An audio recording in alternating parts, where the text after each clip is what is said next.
आणि आता उत्तर प्रदेशातून एक मोठी बातमी हाती येते। उत्तर प्रदेशच्या मेरठमध्ये प्रशासनाच्या हलगर्जीपणामुळे 4 जणांचा नाहक बळी गेलाय। मेरठ शहरातल्या एका अवैध शॉपिंग सेंटरला आज पाडण्यात आलं। मात्र पाडकामावेळी या इमारतीच्या अवतीभोवती असणारे 4 लोक ढिगाऱ्याखाली दाबले गेले, तर इतर 5 जण जखमी झालेले आहेत। दरम्यान दोषी अधिकाऱ्यांवरती योग्य ती कारवाई केली जाईल असं आश्वासन प्रशासनानं दिलेलं आहे। तर व्यापाऱ्यांनी या दुर्घटनेविरोधात प्रशासनाला धारेवर धरलंय।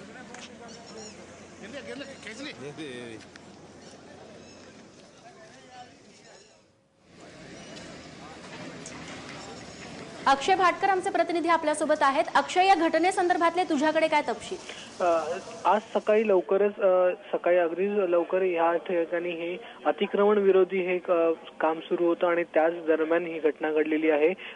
मेरठमध्ये कैंट नावाचा एक भाग आहे आणि त्या परिसरामध्ये ही एक अवैध इमारत होती आणि त्या ठिकाणचे जे अतिक्रमण विरोधी पथक आहे ते ही आतमधले जे नागरिक आहेत त्यांना बाहेर काढण्याच्या आधीच, पूर्ण बिल्डिंग खाली करण्याच्या आधीच त्यांनी हे बांधकाम पाडण्यास त्यांनी सुरुवात केली आणि त्याच्यामुळे ही घटना घडलेली आहे। जर त्यांनी त्या ठिकाणचे जे आतमधले माणसं आहेत त्यांना जर आधी बाहेर काढून नंतर ही कारवाई केली असते तर कदाचित या 4 लोकांचे प्राण वाचले असते।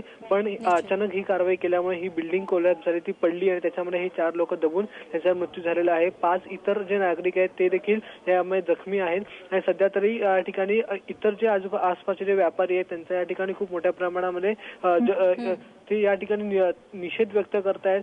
प्रशासनाला तिकडे उभं राहायला देत नाही, त्यामुळे आता मोठ्या प्रमाणामध्ये पोलीस फौजफाटा त्या ठिकाणी आहे आणि आणखीन जे काही लोक जर खाली दबले गेले असेल तर त्यांना बाहेर काढण्याचं काम सध्या या ठिकाणी सुरू आहे।